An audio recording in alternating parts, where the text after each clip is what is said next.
La météo avec MTN. Bonsoir chers téléspectateurs, c'est un réel plaisir de vous retrouver pour un nouveau bulletin météo cette soirée. Le temps dans le triangle national, il est plutôt calme et côté température, la minimale cette soirée est observée dans l'extrême nord avec 16 degrés pour une maximale de 24 degrés observée dans le littoral. De notre côté, nous avons 19 degrés dans la région de l'Est, 21 degrés dans la région du centre, 22 degrés dans le sud-ouest et 17 degrés dans la plupart des hautes terres de l'ouest. Plus en détail, cette soirée, nous allons faire un tour dans la belle extrême nord. Le ciel sera dégagé dans l'ensemble avec des températures plutôt chaudes qui vont légèrement diminuer en matinée, ainsi il est conseillé de bien vous hydrater. De notre côté, dans la Damawa, cette soirée, le ciel y sera également dégagé à Bagno-Tibati pour des températures du matin comprises entre 17 et 18 degrés. Pour conclure, dans la région du sud de cette soirée, le ciel dans l'ensemble y sera couvert à Kribi, Méliba et Bolova à Ban pour des températures qui seront comprises entre 21 et 25 degrés. C'est tout pour ce bulletin météo. Je vous invite à découvrir les chutes de Memveleux dans la région du sud et je vous souhaite une très bonne soirée.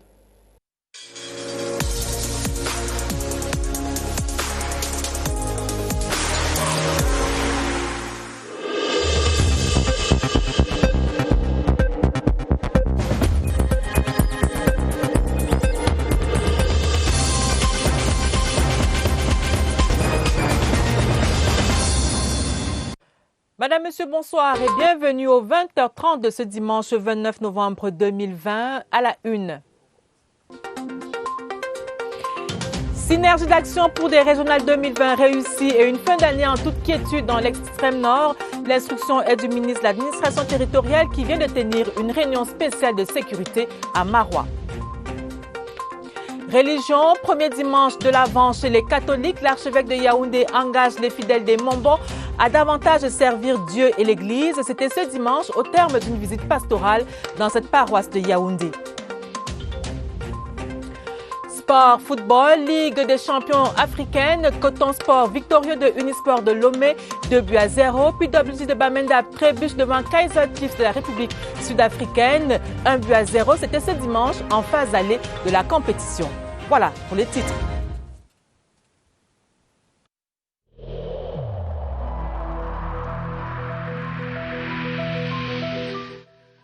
Le port du masque dans l'espace public restera obligatoire jusqu'à nouvel ordre.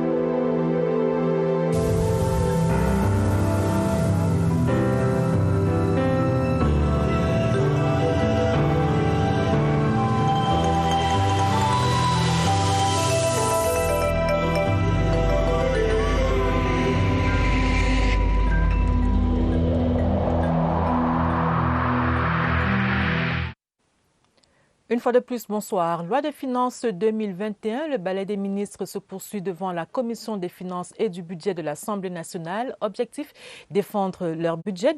Déjà 15 membres du gouvernement reçus, notamment les ministres de l'économie, de la décentralisation et de l'éducation de base ce dimanche. Pulchéry, Athé.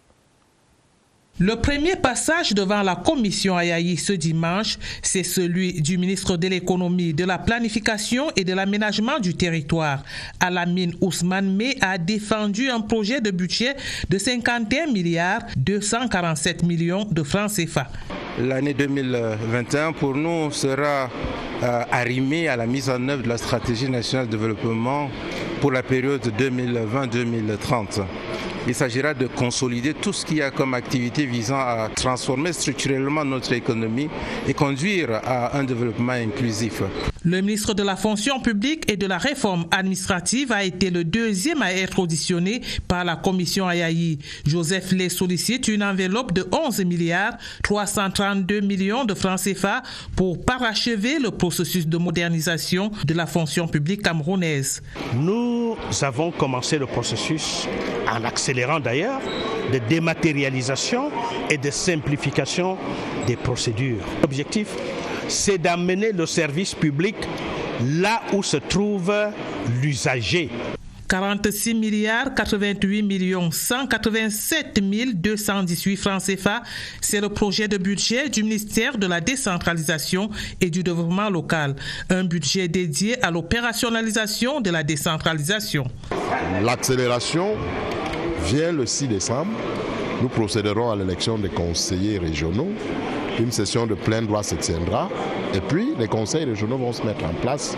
Du point de vue de ce que la Constitution a prévu, nous pourrons dire que nous avons parachevé le processus de décentralisation.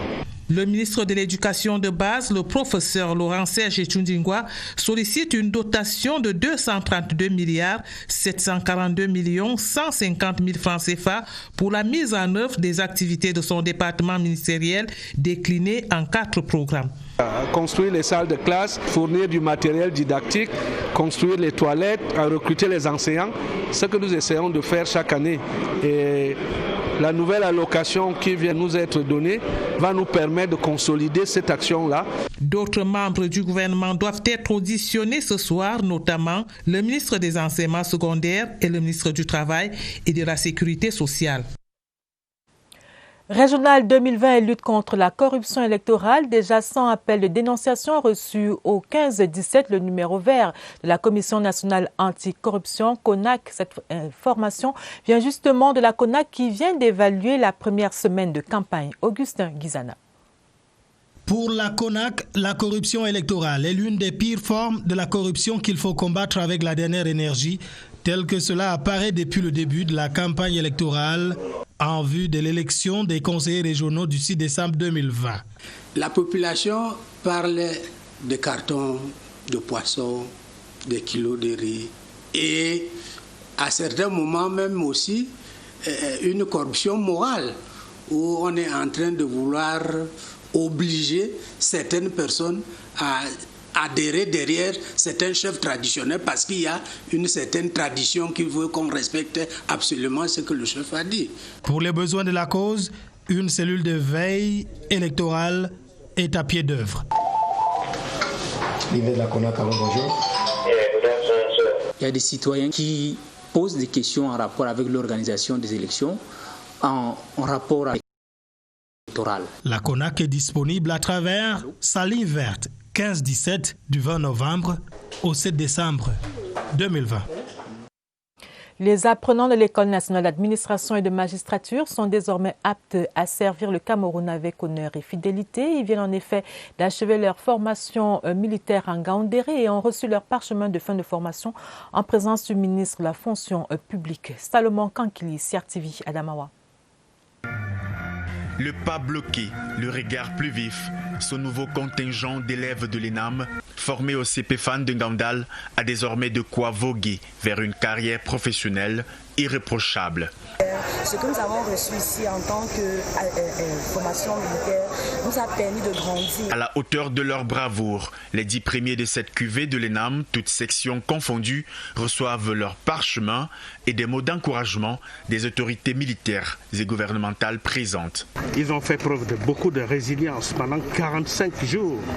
Et je viens de constater qu'au bout de ces 45 jours, là maintenant, j'ai des enfants totalement différents de ceux que je libérais à Yaoundé il y a 45 jours justement. Comme tous les ans, la nuit de revoir aux élèves de l'ENAM présente les allures d'une veillée d'armes. Occasion de rappeler à ces futurs cadres de l'administration qu'ils sont et resteront des soldats de la rectitude morale.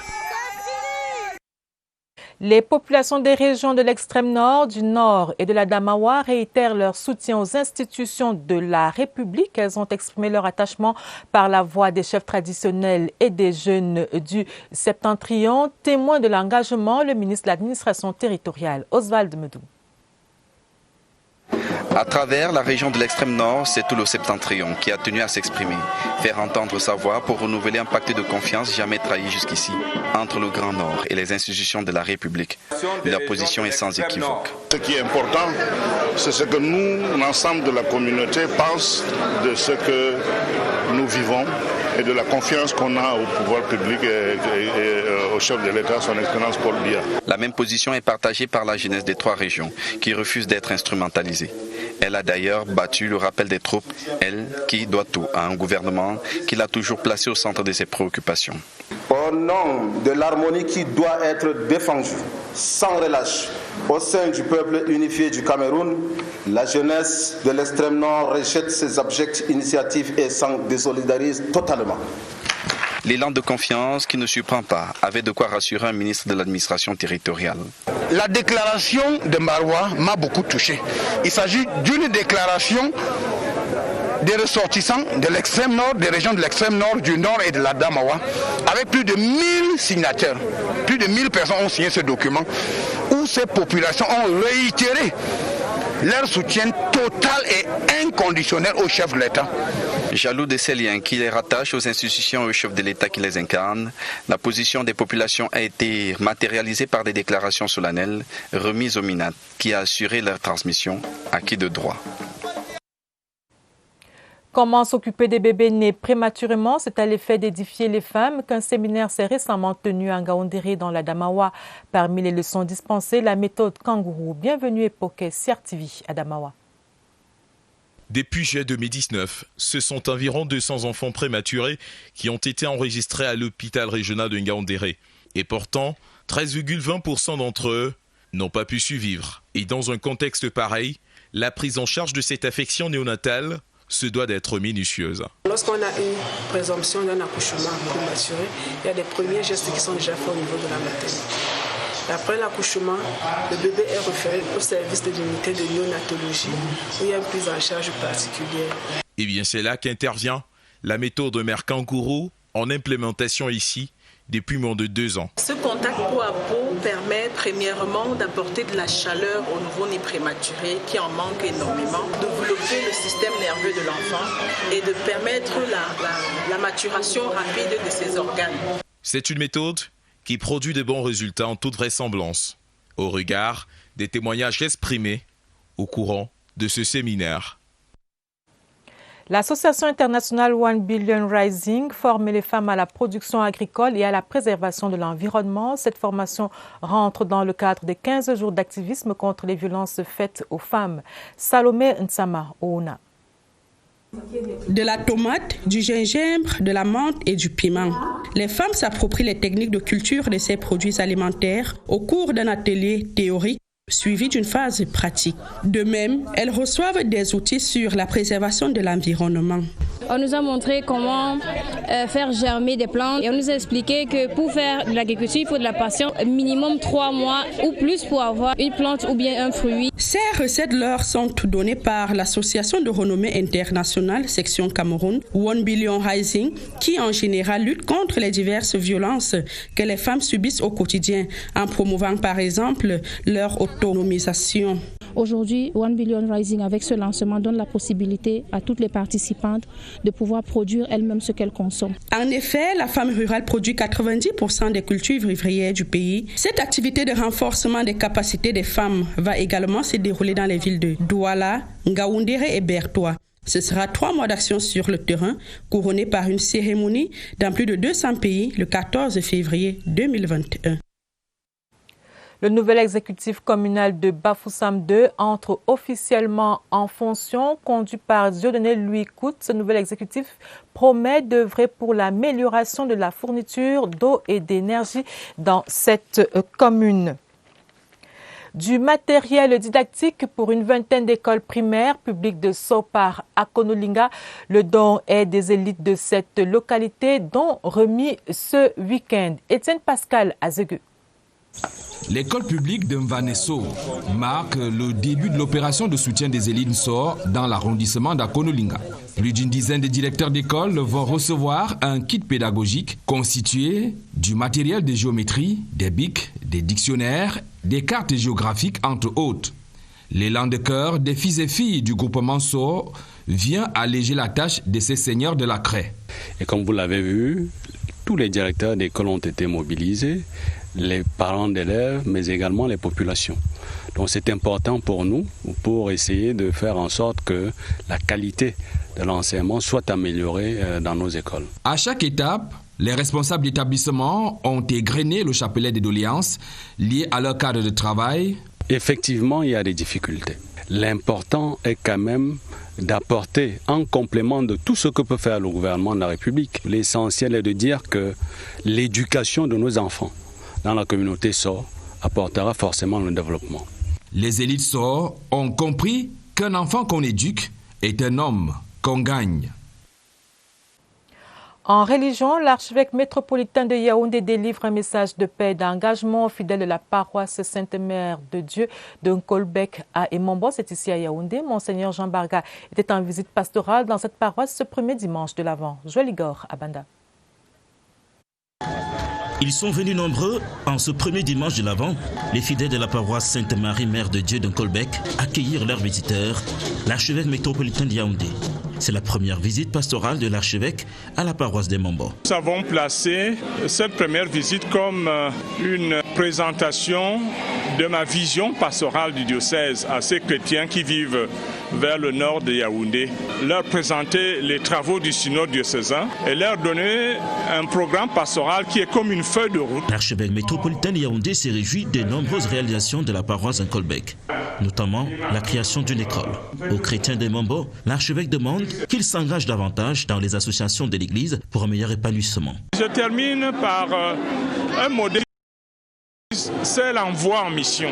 Il faut maintenant prêcher la bonne nouvelle pour que ce quartier qui est déjà cosmopolite achève de construire son sens d'humanisme. Cette visite pastorale était aussi une occasion pour l'archevêque métropolitain de Yaoundé de donner des sacrements à certains fidèles, dont la confirmation. Et pour manifester leur joie, ces chrétiens de la paroisse Sainte-Marie Mère de Dieu de Nkolbek ont offert de nombreux présents à l'archevêque métropolitain de Yaoundé.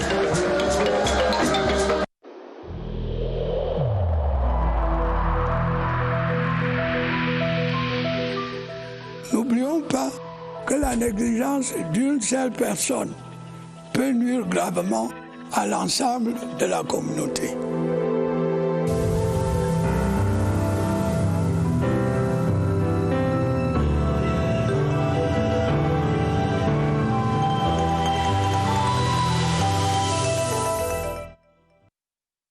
Lutte contre le coronavirus, la région de l'extrême nord est dans une phase de stabilité. L'activité majeure actuelle est la surveillance frontalière et la sensibilisation.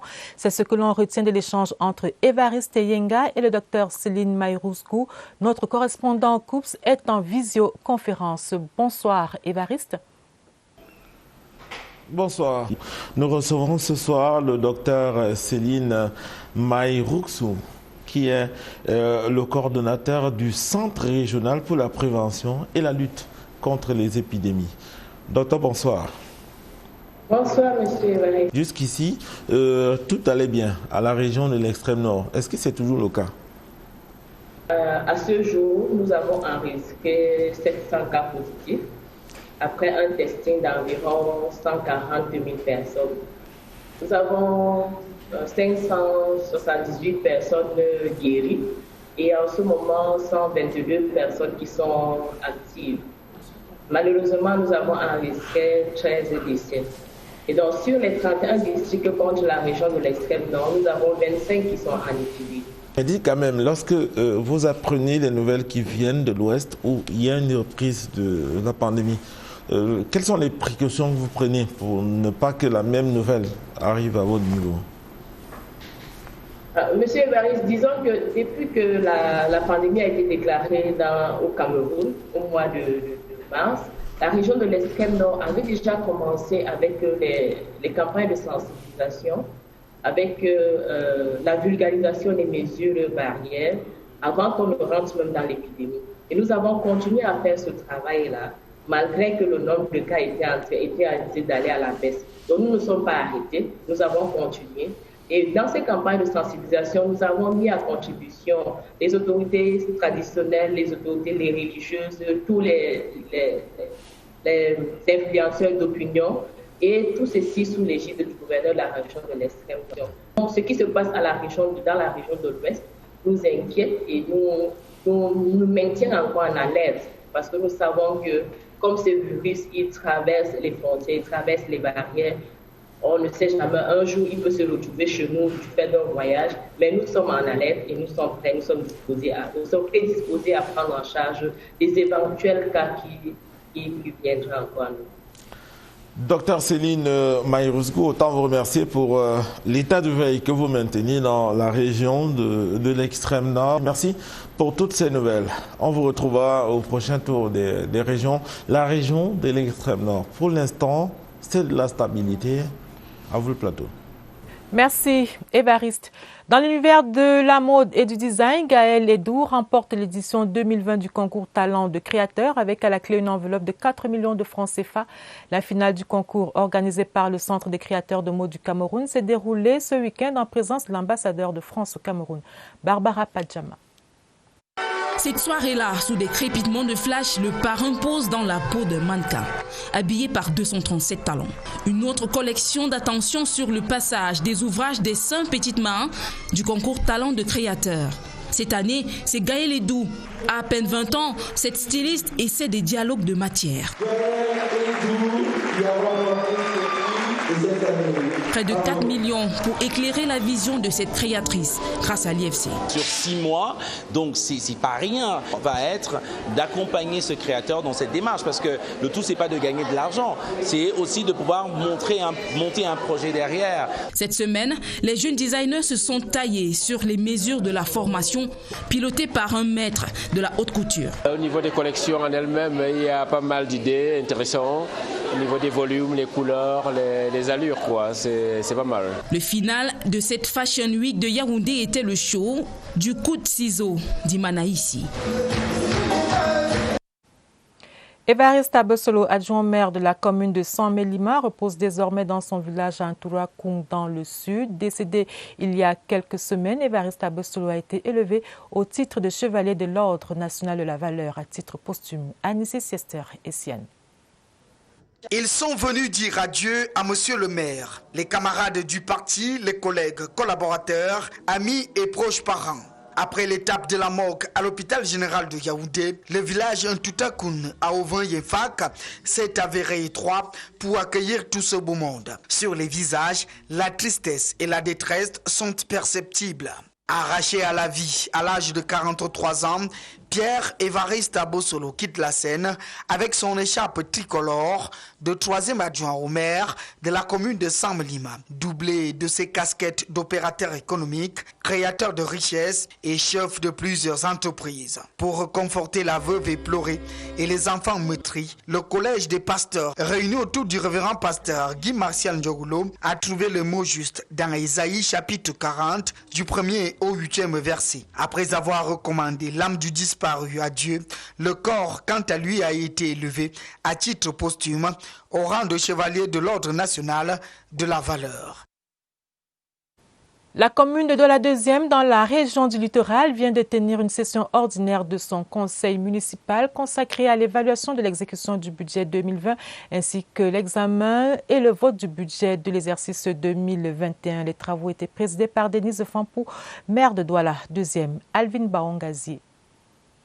La commune de Douala 2e réactive tous ses leviers pour conforter sa position obtenue au terme du classement des villes propres du Cameroun. Le budget de l'exercice 2021, équilibré en recettes et en dépenses, a la somme de 2 859 20 993 francs CFA, sera prioritairement consacré à l'investissement. Bien qu'en baisse de 22 479 017 francs CFA par rapport au précédent budget, il va permettre à la commune, engagée à améliorer le bien-être des populations de son ressort, à relever le défi. Les conseillers municipaux ont compris la nécessité de revoir notre budget à la baisse par rapport à l'année dernière. Nous avons voulu rester prudents compte tenu du contexte actuel. Nous venons de traverser une grande crise sanitaire. Nous voulons que ce que nous avons pu adopter comme plan de campagne puisse être réalisé. Le préfet du département du Vouri, qui prenait part aux travaux, s'est dit satisfait des échanges. Les résultats sont bons, malgré la pandémie du Covid-19 que nous avons connue. Ils ont fait des efforts pour atteindre de meilleures performances. Et ça, il faut féliciter. La commune de Douala 2e se veut une vitrine dans la transformation de la ville tout entière en cité moderne. Sport, Ligue des champions africains, PWD de Bamenda manque son entrée en compétition. Le représentant camerounais a été battu 1-0 ce dimanche par Kaizer Chiefs de la République sud-africaine. Ce match allait se dérouler au Limbe Omnisport Stadium. Évariste Eyinga.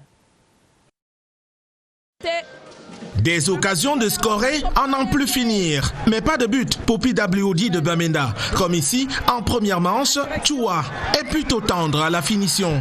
Son coéquipier Enyege sur cette frappe sert du pain béni au gardien sud-africain.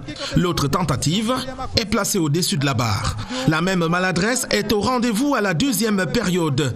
Des frappes n'importe où de Basile Yankam. Une tête de Maïdi qui rase le poteau. Mba, attentiste en contre-attaque. Ou encore une tête détournée en corner d'Etoumelong Koumé. Kaiser Chief va réagir par deux premiers signaux. Un lob mal cadré de Leonardo Castro. Puis une partie de billard où le gardien Achou Kirido réussit un sauvetage après une mauvaise relance. Mais à la 83e minute, l'irréparable se produit. Eric Météo reprend le centre et trompe Kirido. 1-0 pour l'équipe sud-africaine. PWD de Bamenda obtient un pénalty, mais Mohamed Bakari se voit refuser l'égalisation par Etoumelong, le gardien sud-africain. PWD est battu 1-0 en manche aller, mais le représentant camerounais n'est pas encore éliminé. Il lui faudra battre l'équipe de Soweto en inscrivant au moins 2 buts le 4 décembre prochain à Johannesburg. L'autre représentant du Cameroun, Coton Sport de Garoua, s'est imposé 2-0 à Lomé au Togo face à Unisport. Match aller du tour préliminaire de la Coupe des clubs de la CAF. Fin de ce journal, une édition préparée avec la collaboration de Laetitia Onana et des stagiaires de l'Estic. Merci de l'avoir suivi. Dans un instant, retrouvez Gladys Tata et Nicole Doudou pour le journal des régionales. Excellent début de semaine à tous. Bonsoir.